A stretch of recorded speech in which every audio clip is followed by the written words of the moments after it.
Assalamu alaikum wa rahmatullahi wa barakatuhu. Урматтуу момун мусулман бир туугандар. Улуулугу чексиз болгон, бизге берген белектери сансыз болгон Аллах Таалага, жаратуучубузга мактоолорубуз, даңктоолорубуз, алкыштарыбыз болсун.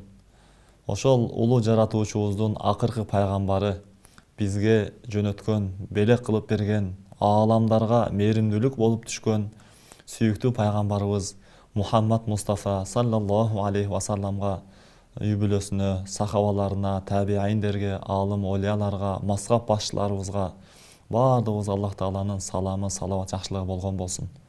Сиздер менен урматтуу мусулман бир тууганым, сабагыбызды Олиялар баяны аттуу баштаган сабагыбызды сиздер менен уламакчыбыз.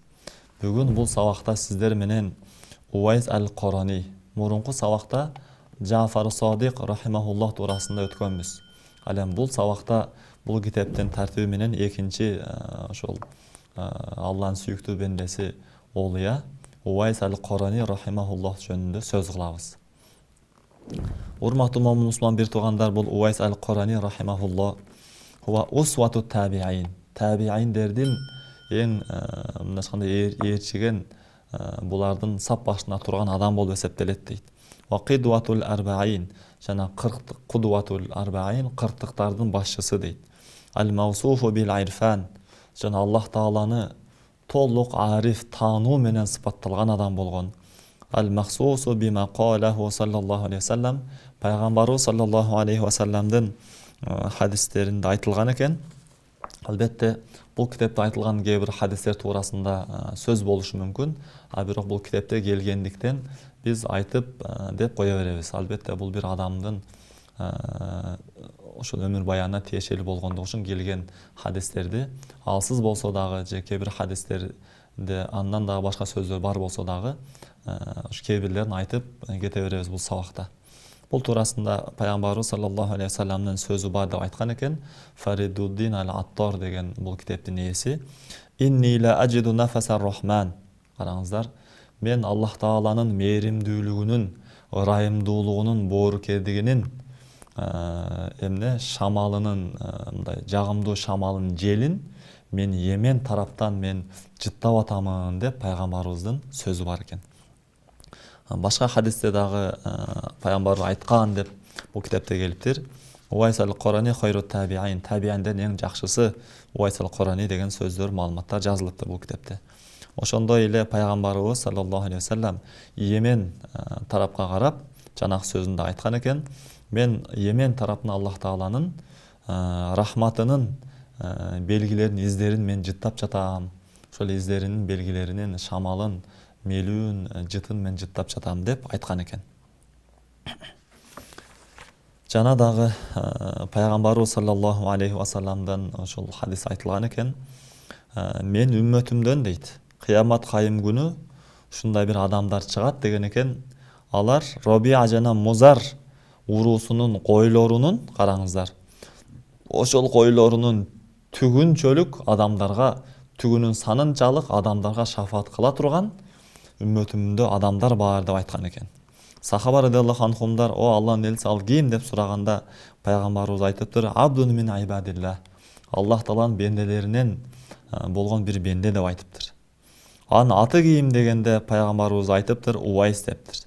Ал кай жакта десе пайгамбарыбыз айтыптыр: Корун деген жерде. Сурашыптыр, таң калыштуу. Ал пайгамбарыбыздын сахабасы болуу даражасына жеткен эмес го.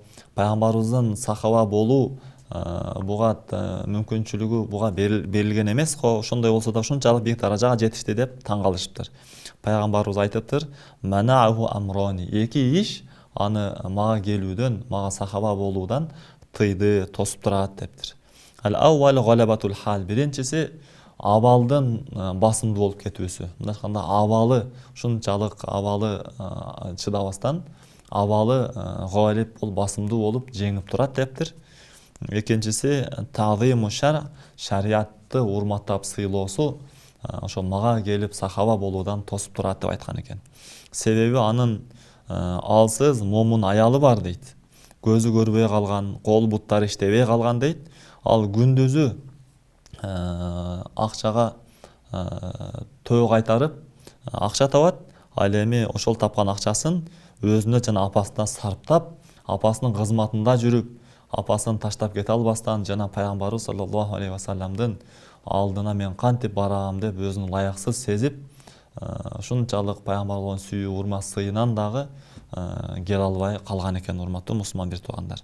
Айтышыптыр, о Алланын элчиси, биз көрөбүзбү же көрбөйбүзбү деп сахабалар сурашты дейт. Пайгамбарыбыз айтыптыр, Абу Бакыр көрбөйт дептир. Ал эми Омар менен Али көрөт деп айткан экен. Жана белгилерин айтыптыр, ал момундай чачы көп, түктүү адам болот. Жана ошол эки капталынын биринде дейт, жана алаканында динардын тыйындын өлчөмүндөй ак жери бар дептир. Ал актык мына пес оорусунан ала, пес оорусунан эмес дейт. Эгерде ага жолуксаңар, менден салам айткыла дептир пайгамбарыбыз, жана андан үммөтүм үчүн дуа кылууну сурагыла деп айткан экен. Жана да пайгамбарыбыз саллаллаху алейхи вассаламдын дагы бир хадисин айтыптыр бул китепте. Аллах таалага бенделердин арасынан эң сүйүктүүсү ал-атқияул ахфия, мына адамдарга көп белгилүү болбогон, жашырынып көпчүлүгү байкабаган такыба адамдар деп айткан экен. Кээ бир сахабалар сурап туруп, Алланын элчиси, бул бизде жокко десе, айтыптыр пайгамбарыбыз, хуаро иблин фил Яман. Бул адам Йемендеги төө багуучу, төө багар адам деп пайгамбарыбыз айткан экен. Жана дагы айтылган экен пайгамбарыбыздан, качан пайгамбарыбыз саллаллаху алейхи вассаламга өлүм сааты жакындашканда айткан экен, о Алланын элчиси, сиздин кийип жүргөн чапаныңызды кимге берейли десе, пайгамбарыбыз айтыптыр, Увайс ал-Куранийя, Увайс ал-Куранийге бергиле деп пайгамбарыбыз айткан экен. Мына ошентип пайгамбарыбыз саллаллаху алейхи вассалам Аллах таалага Роббисине жан тапшырып, Аллах таалага кеткенден кийин Омар Али радиаллаху анху издеген экен. Омар радиаллаху анху ошол издеп жүрүп күндөрдүн биринде ошол адамдардын алдында хутба окуп жатып айткан экен, хутбасынын ортосунда. О Нажд эли дептир, тургула дептир. Нажд эли бардыгы куп болот деп баш ийип турушту дейт. Силердин араңардан корундан болгон адам барбы дептир. Алар айтыптыр, ооба дептир. Караңыздар. Ошол корун элине барыптыр дагы алардын арасынан Увайс деген адам барбы деп сураптыр. Алар жооп билбейбиз деп жооп беришиптир. Умар радиаллаху анху айтыптыр, бул сөздөрүн угуп, бул шариаттын ээси, мындайча пайгамбарыбыз саллаллаху алейхи вассаламдын сөзү эч качан бекер болбойт дептир. Пайгамбарыбыз айтса чын гана сөздү айтат.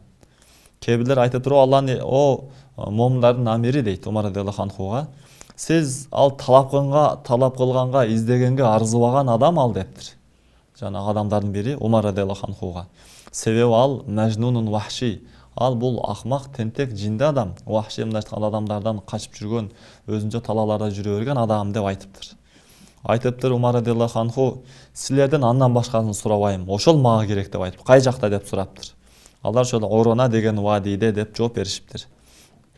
Кечке чейин төө багып жүрөт деп айтышыптыр.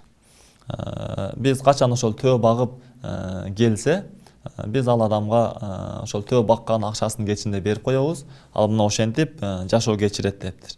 Ал имараты бар жерлерге кирбейт, жана эч бир менен шерик болуп чогуу жүрбөйт, ал Увайс ал-Курани. Жана адамдар жеп жатканда ал жебейт дейт. Адамдар сүйүнсө ал сүйүнбөйт дейт. Караңыздар.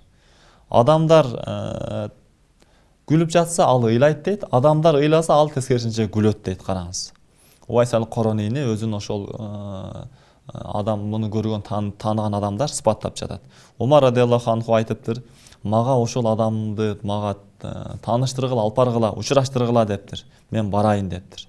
Барып Омар радиаллаху анху, Али радиаллаху анху, ал экөө Увайс ал-Куранийнин жүргөн жерине барды дейт. Барса Увайс ал-Курани намаз окуп жаткан экен. Качан ал экөөнүн келгенин сезгенде намазын жеңилдетип окуду дагы дейт, салам берип, саламга алик алыптыр. Умар радиаллаху анху, атын ким десе, Абдулло, менин атым Абдулло, Алланын кулу деп жооп берди дейт. Умар радиаллаху анху, куллуна айбадулло, бардыгыбыз Алланын кулубуз. өзгөчө сага коюлган ат кандай деп сураса айтыптыр Увайс дептир. Умар радиаллаху анху оң колуңду берчи мага деп сурады дейт. Оң колун бергенде караса пайгамбарыбыз саллаллаху алейхи вассалам айткан оң колунда ак жери бар экен. Анан айтыптыр пайгамбар саллаллаху алейхи вассалам сага салам айтты жана дуа кылууңду сага осият айтты деп пайгамбарыбыз өлөр алдындагы осиятын Увайс аль-Кураниге жеткирди дейт. Ал айтыптыр момундардын амири дуа кылганга сиз акылуусуз дептир да. Бардык мусулмандарга сиз дуа кылыңыз дептир. Себеби бул жер бетиндеги эң абзел адам азыр сиз деп Умар радиаллаху анхуна айтыптыр халифа убагында да. Умар радиаллаху анху айтыптыр мен момундарга дуа кыламын. Бирок сен дуа кыл пайгамбарыбыз саллаллаху алейхи вассаламдын айткан насаатын, осиятына сен амал кылып, айтканына баш ийип дуа кыл дептир. Себеби пайгамбарыбыз саллаллаху алейхи вассалам ошол осиятты айткан дептир. Ал айтты Умар, сиз деген адам менден башка болуп жүрбөсүн десе, бул адам айтыптыр, Умар радиаллаху анху айтыптыр, жок, пайгамбарыбыз бизге сенин ошо бүт белгилериң айтып берген. Бул адам сенсиң деди дейт. Пайгамбарыбыз сенин бүт белгилериң айткан экен, карасак бул сенде бар экен деди. Анан пайгамбарыбыз саллаллаху алейхи вассаламдын чапанын ошол Увайс аль-Кураниге беришти дейт. Бергенде жана кийгин деп айтты дейт. Ал пайгамбардын чапанын алды дагы дейт, алып ону кучактаган бойдон бул экөө турган жерден алыстап алыска бир канча жерге басып барды дагы дейт. Анан бир аз токтоп калды дейт.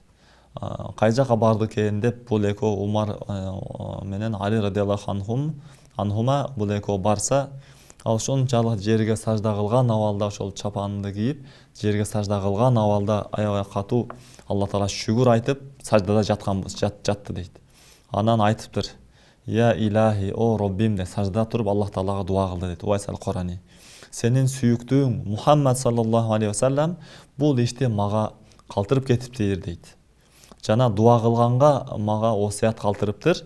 Илахи игфир ли уммати Мухаммад саллаллаху алейхи вассалам. О Роббим, Мухаммад пайгамбар саллаллаху алейхи вассаламдын үммөтүн кечиргин деп дуа кылды дейт, караңыздар. Умар радиаллаху анху бул ошол Увайс аль-Куранини ушундай калың кийимде, жупуну жөнөкөй кийимде, төөнүн жүннөн тигилген кийимде жүргөнүн көрүп, эч бир нерсеге бул дүйнөнүн эч бир нерсесине кызыкпай жүргөнүн көрүп дейт, аябай таасирленди дейт. Аны айтыптыр да анан. Бул Умар радиаллаху анху карап өкүнүп айтыптыр. Бул халифачылыкты менден бир нанга ким сатып алса мен сатып таштайт элем. Мен ушу халифачылыкты берип таштайт элем, бир нанга болсо ким сатып алса дагы дептир. Увайс айтыптыр: Умар, сенден бул халифачылыкты акылы жок адам гана сатып алат дептир, башчылыкты. Сен бул башчылыкты ташта дептир, ким каласа ала берсин деп айтты дейт. Себеби бул орунда дейт, алды сатты жүрбөйт деп айтты дейт.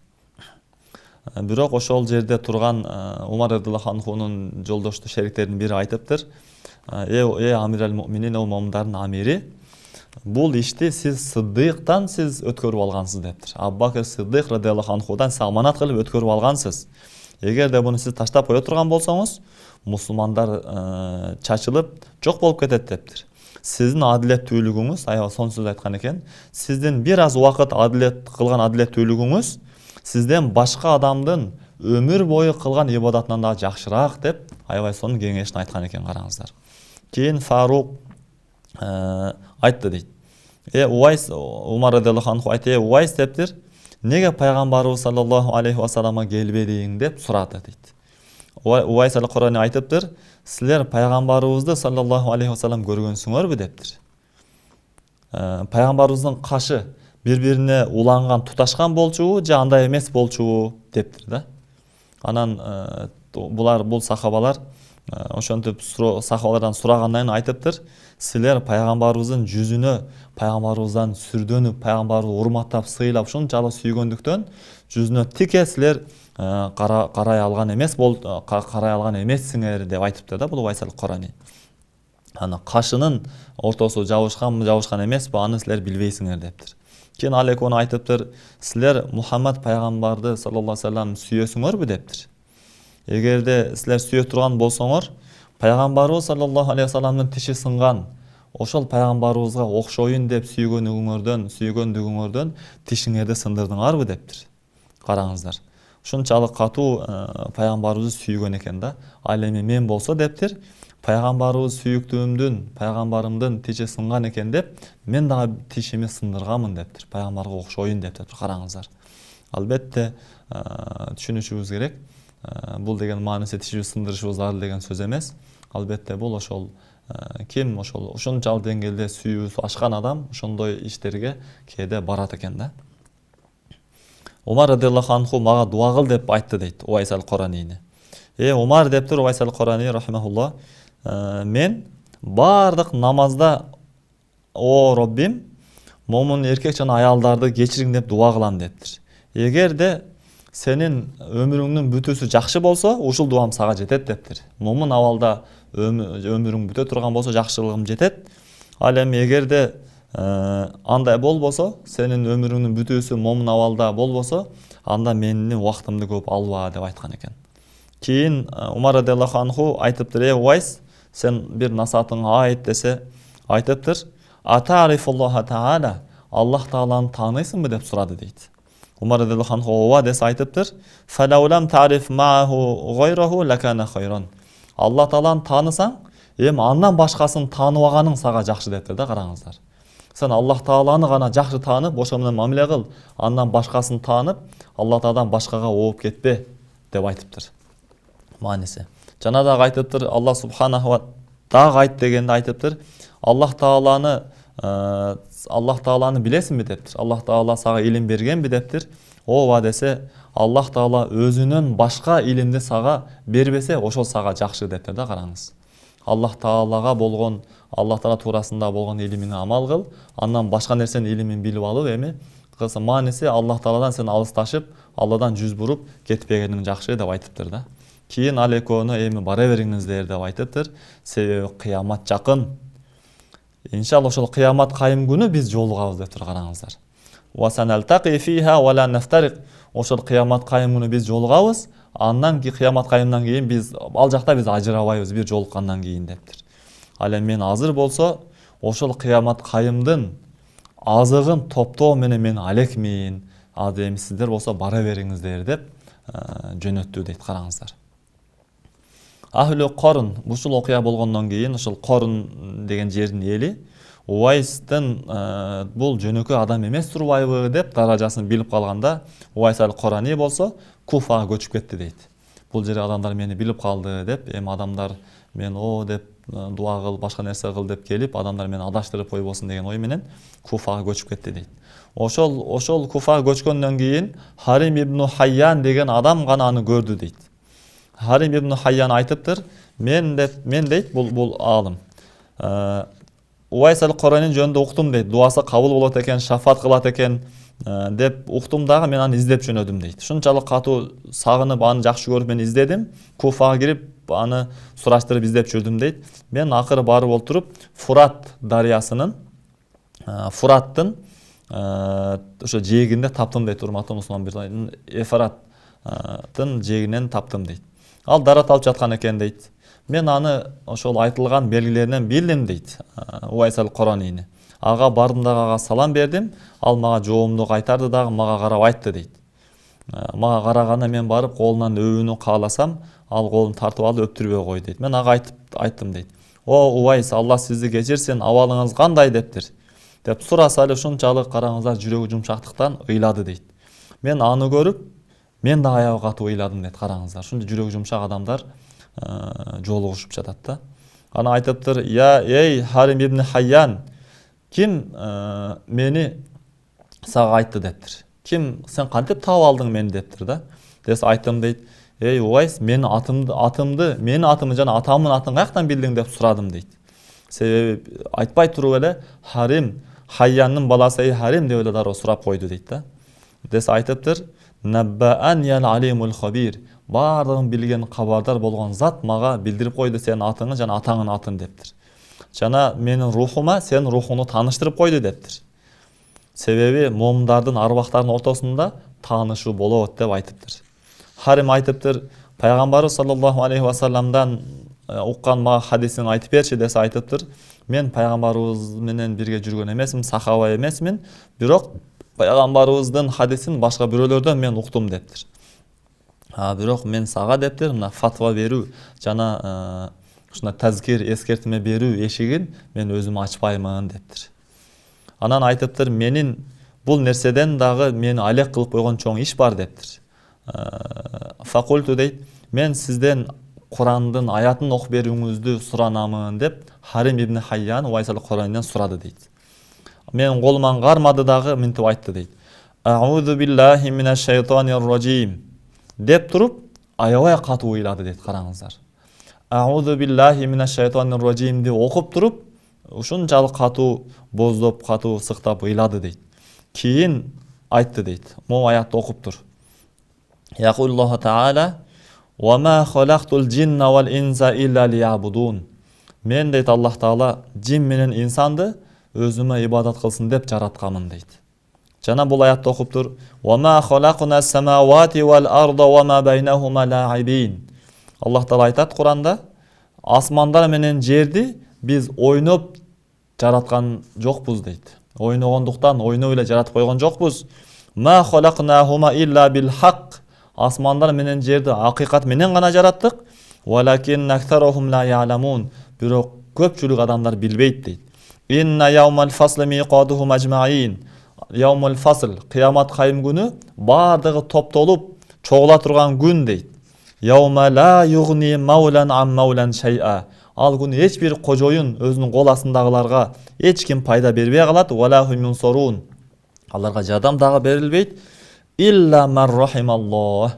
Ал акыйкатты ажырата турган яумул фасл, кыямат кайым күнү Аллах Таала кенди мээримине бөлөгөн болсо, мына ушул адам гана жардам алат экен.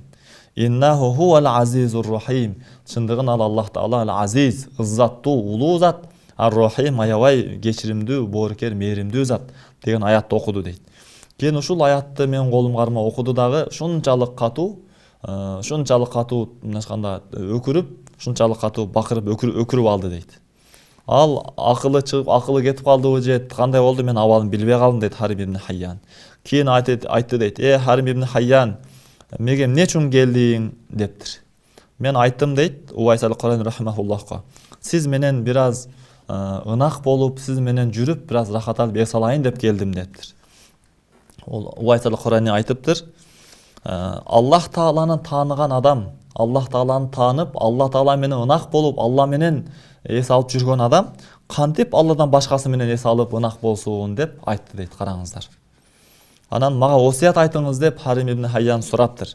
Ал айтыптыр жообунда Иджалил маута тахта росик.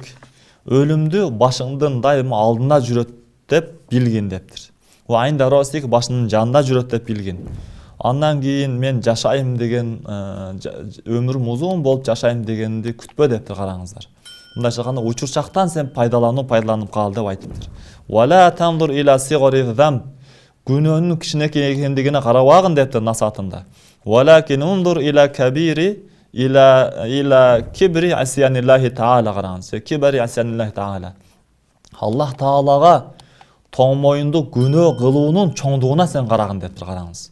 Бул күнөө кичинекей эле го деп ага караба кичинесине. Сен бул кичинекей күнөөнү кылып, кандай затка сен тоңмоюнду кылып атасың? Кандай затка сен күнөө кылып атасың? Ошол заттын тоңмоюнду кылуунун чоңдугуна сен карагын деп насаат айтты дейт. Эгерде күнөөнү сен кичинекей деп эсептесең, сен Аллах Таалага каршы чыгууну сен эч нерсе эмес, кичинекей деп ойлогон болосуң деп айтыптыр. Харим айтты дейт, факульту мада та'муруни, караңыз. Мен айттым Уайс ал-Кураниге, эмнеге буйрасыз деп айтса айтыптыр. Кайсыл жерде турайын десе, сен Шам мамлекетинде, Шам деген жерде жаша, ошол жерде жүр дептир. Мен ал Шамда мен кантип жашаймын десе, Уайс айтыптыр, ушул жүрөктөргө, шек аралашып кеткен жүрөктөргө ушул болсун деп үшкүрүндү дейт. Бул караңыз, шек аралашкан жүрөккө айтылган баяндар пайда бербейт деп айтты дейт. Харим дагы айтыптыр, осият айтыңыз десе, айтыптыр, сенин атаң өттү дептир бул дүйнөдөн. Адам ата Хава эне дагы өттү. Nuh, Ibrahim пайғамбарлар, Musa ibn Imron алейхиссалам пайғамбарлар, Muhammed Mustafa sallallahu aleyhi ve sellem'дар, барлық пайғамбарлар өтті, алейхиссалату вассалам өтті. Абу-Бакр Сиддиқ өтті, Алланың елшісінің халифасы. Ошо менің досым жана бир тууганым Умар дагы өтті дейді. Қараңыздар.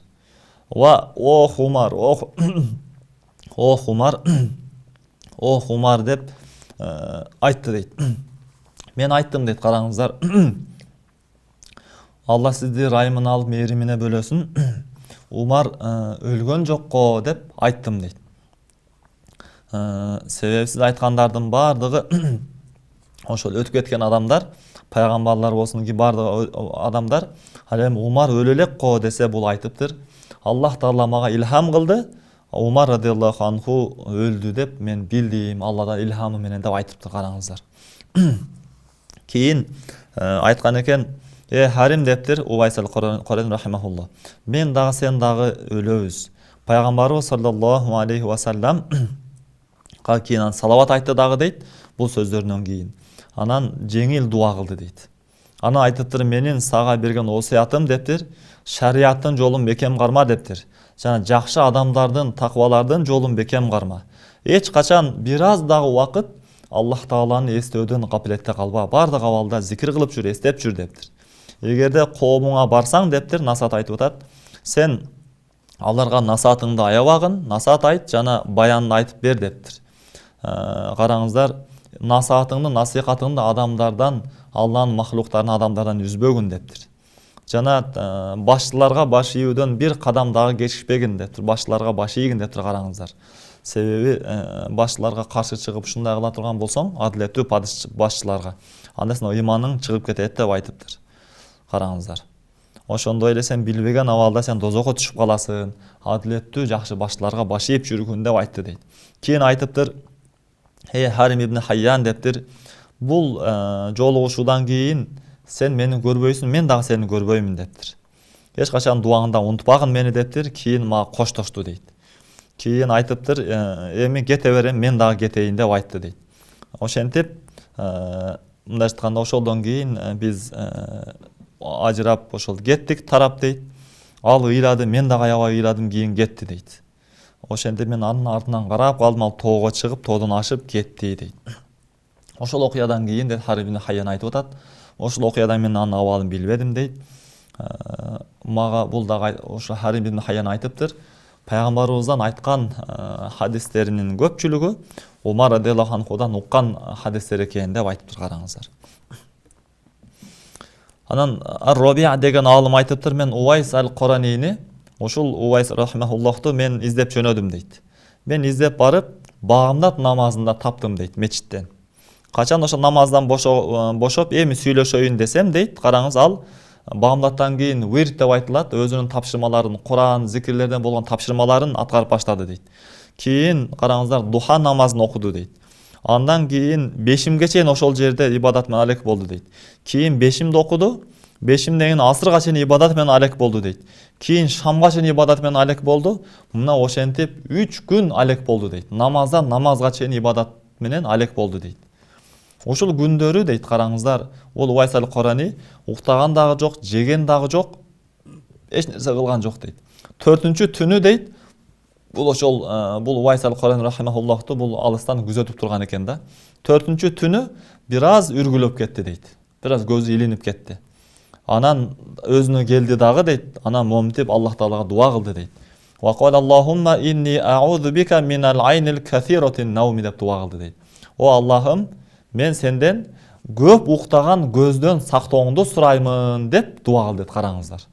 3 күн 3 түн уктабастан ибадат кылган адам бир аз үргүлөп кетсе, ошондой көп уктаган көздөн сен менен сактанамын деп дуа кылды дейт. Ва минал батнил касиратил акли, жана көп жеген курсактан сен менен мен сактанамын, сактооңду сураймын деп дуа кылды дейт, караңыздар. Культу фи нафси, ушул дуасын уктум дагы дейт, бул Ар-Робия деген алым айтат, мен өзүм айттым дейт. Хада якфини, бул мага жетиштүү дептир. Вала ушавишуху фазахабту ва тарактуху, бул ушул көргөнүм мага болду, сабак болду, мен эми буга барып сүйлөшөйүн деп, буну мен алек кылып, алаксытпай эле коеюн деп мен таштап кетип калдым дейт, караңыздар. Жана бул Уайс ал-Карани рахимахулла туурасында айтылат экен. Бул өмүрүнүн аягына чейин уктаган эмес деген сөздөр айтылат экен. Балким дейт, ар бир түнгө ат коюп алчу экен да. Бул түн рүкүнүн түнү, ал эми бул түн сажданын түнү деп ар бир түнү ибадаттын бир түрү менен алек кылып, түнү менен ошол ибадаттын түрү менен алек болуп өтүп кетчү дейт. Күндөрдүн биринде ага Уайска айткан экен да. Кантип сиз кечинден саркыга чейин бир түндү бир сажда менен өткөрүп коесуз дегенде айткан экен. Мен саждада бир жолу Субхана Роббиял А'ла деп айтамын, таң атып кетет деп айтышкан да, караңыздар. Бир жолу саждага башымды коюп ушул зикирди айтам, Субхана Роббиял А'ла деп таң атып калат деп айткан экен да, караңыздар. Анан намаздагы хушу хузу, намаздагы берилүү туурасында моюн сунуп, жакшы деңгээлде окуу деген хушу деп эмне деп сураса айткан экен. Лау туайна би румхин ма ахасса. Эгер намазда туруп найза менен сайылса дагы, ал сезбейген деңгээлде намаз окуса, мына ушул жана хушу хузу деп айткан экен. Анан дагы сурашыптыр, абалыңыз кандай десе айтыптыр, эртең менен таң атып кечкиге чейин жетеби жетпейби, ошонусун билбеген адамдын абалы кандай болсун деп жооп берген экен. Дагы айтылыптыр, дагы сурашыптыр Уайс ал-Караниден. Кайфа шугул. Мындай айтканда сиздин акыретке даярданууңуз кандай алек болуп атасыз ибадат менен десе айтыптыр. Ва киллата зада. Менин акыретке топтогон жыйнаган азыгым аз. Ва тула тариқа. Ал эми алдыбыздагы сапар жол аябай узун дептир. Жолум узун, сапарым узун, ал эми азыгым аз болуп атат деп өкүнгөн экен, караңыздар. Урматтуу мусулман бир туугандар, биздин алдыбызда барзах деген, кыямат деген, же дозок же бейиш андан кийин узун сапар турат. Ушул сапарга бул кыска жашоодо азык топтоп, азык жыйнап калуубуз милдет, урматтуу мусулман бир туугандар. Жана дагы айткан сөзү бар экен. Эгерде дейт, асмандар толо, жер толо Аллах Таалага ибадат кылсаң дейт, сен тастыктамайынча Аллах Таала кабыл кылынбайт бул ибадатың дептир. Сурашыптыр, кантип тастыктайбыз десе айтыптыр, ta'manu bima takaffala lak wa yasiru qalbuka farigan hatta la tashtaghala bi ghayri ibadati дейт, караңыздар. Аллах Таала эмнени кепилдигин алган болсо, сен ошого сен дагы ишенгин дептир. Аллах Таала кепилдигини алган болсо, ошого ишенген, жана жүрөгүңдү Аллах Таалага гана бош койгон дептир. Жана Аллах Тааладан башкасына ибадат кылуу менен Аллах Таалага ибадат кылуудан башка иштер менен алек болбогун деп айткан экен.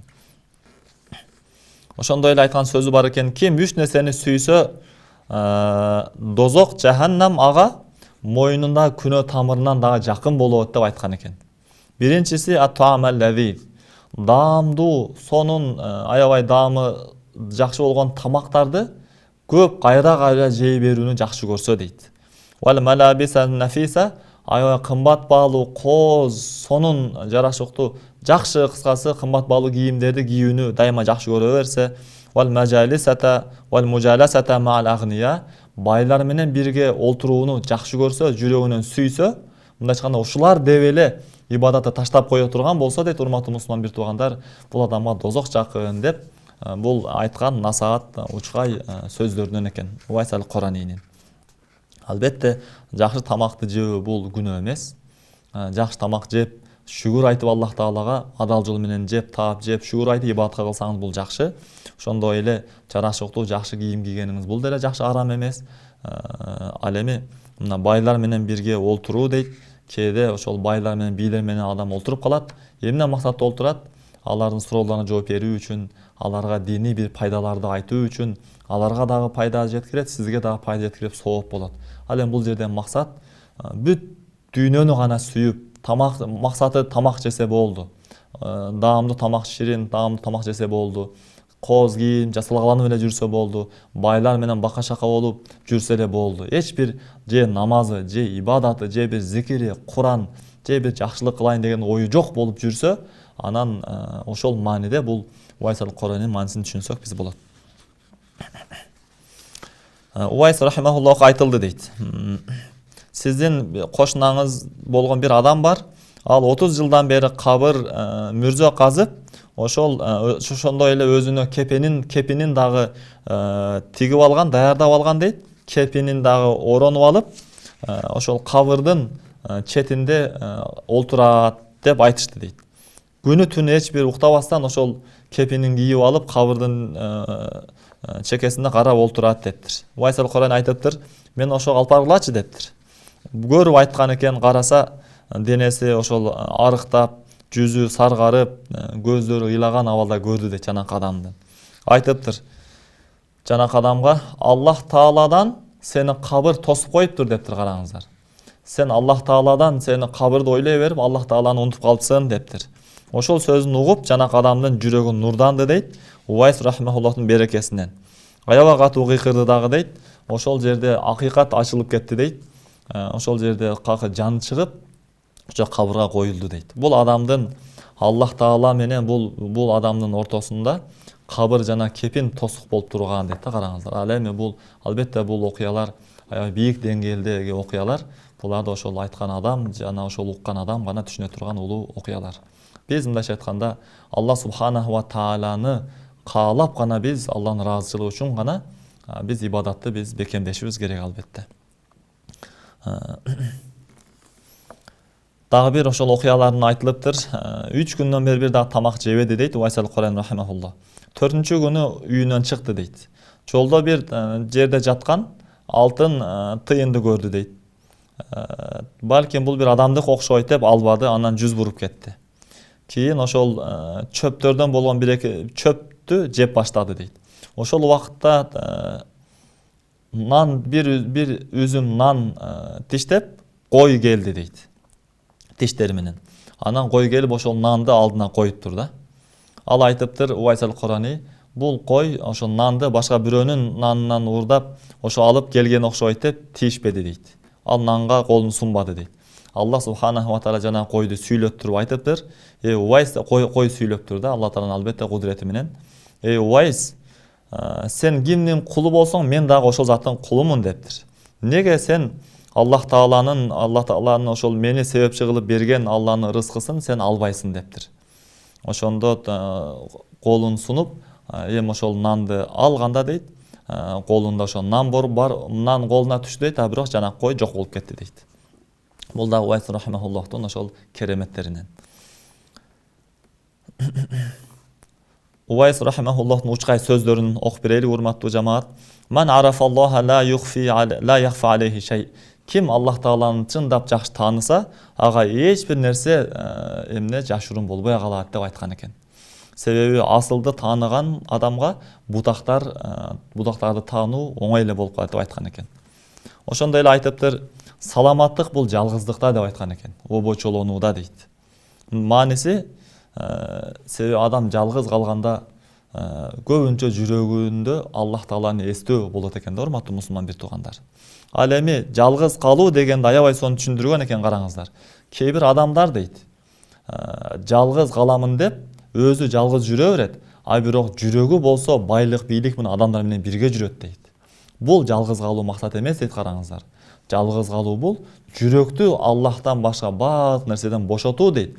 Эгерде денең адамдардын арасында жүрсө деле деп аябай сонун сөздү айткан экен, урматтуу мусулман бир туугандар. Демек жалгыз болуу Аллах Тааланы жүрөгүңүз менен, жүрөктү Алладан башка эч кимди ойлобостон жүрөгүңүздү Аллага гана тапшыруу. Ал эми сырт денеңиз, дене мүчөлөрүңүз менен, сөздөрүңүз менен адамдар мамиле кылып жүрө бересиз. Жалгыз калууну ушундай биз туура тартипте биз түшүнүшүбүз зарыл экен.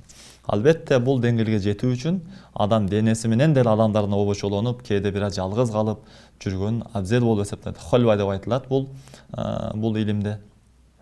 Себеби адам сааттан кечке чейин бирөөлөр менен бака-шака болуп, сүйлөшүп эле, маектешип эле жүрө берсе, адам өзүнү убактысыз бөлө албай калат. Өзүнүн айыптарын анча көрө албай калат.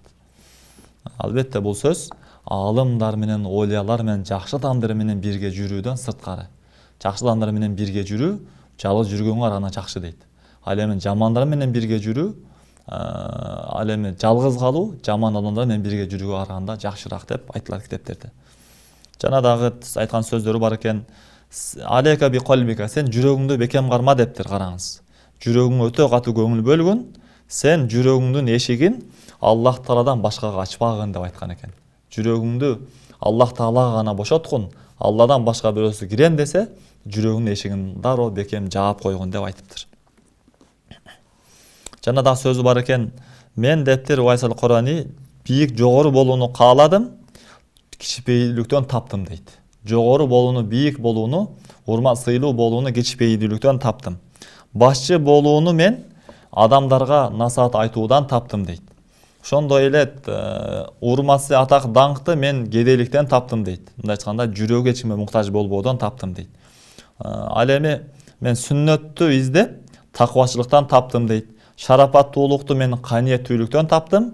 Ал эми рахатты болсо зухут, дүйнө байлык бийликке жүрөгү менен берилбөөдөн мен таптым, захидтиктен таптым деп айтыптыр. Кээ-бир ошол Уайс аль-Курани рахимахуллахтун ошол кээ-бир кошуналарынын сөздөрүн айтыптыр. Биз дейт Уайсты мажнун, акмак, жинди, акылы кеткен адам деп ойлойт элек дейт. Себеби ал дүйнөдөн эч бир нерсеси жок эле дейт. Ал орозо тутат эле, кээде ооз ачканга эч нерсеси калбайт эле. Кээде бир тапкан курмасы менен ооз ачып калат эле дейт. Кээде тапкан нерсени садака дагы берип коет эле дейт, урматтуу мусулман бир туугандар. Мына ушундай жөнөкөйлүк менен жашаган чоң аалым олия болгон экен. Кээде ошол чөлгө баамдат намазынан кийин чыгып, куптан намазынан кийин гана келчү дейт үйүнө. Ошондой эле дагы ошол бул туурасында окуялар айтылат экен. Кээ бир мүчөлөрүндө дейт, ошо өмүрүнүн акырында бир ак денесинде ак нерсе пайда болду дейт, терисинде. Ал ошол абалда жашап өттү дейт. Жана Сыффин деген чоң бир аз казат согуш болгон, ошол согушка катышып, Али радиаллаху анхунун аскеринде болуп, ошол жерде шейит кеткен деп айтылат экен, урматтуу мусулман бир туугандар. Анан дагы кошумча маалымат катары акыркы сөз, кээ бир олиялар Уайс деп дагы аталып калынат экен. Мунун мааниси ошол Уайс эмес, мунун мааниси Аллах Таала өзү түз Аллах Таала тарбиялаган, пайгамбарыбыз саллаллаху алейхи вассаламдын нурунун берекеси менен тарбия алган адамдарды кээде Уайси же Уайс деп атап коюлат экен. Аллах Таала Кур'анда айтат: "Астагфиру билlah, залика фадлуллахи ю'тихи ман яша, валлаху зул фадлил азим." Бул Аллах Тааланын фазилети, каалаганына берет. Аллах Таала аябай улуу фазилеттин ээси деп Аллах Таала Кур'анда айткан экен.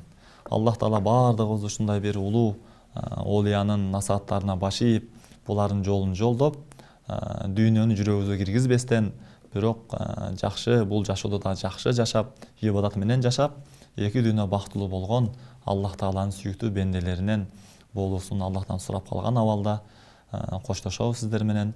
Кийинки сабакта жолукканга чейин аман болуңуздар. Ассаламу алейкум ва рахматуллахи ва баракатуху.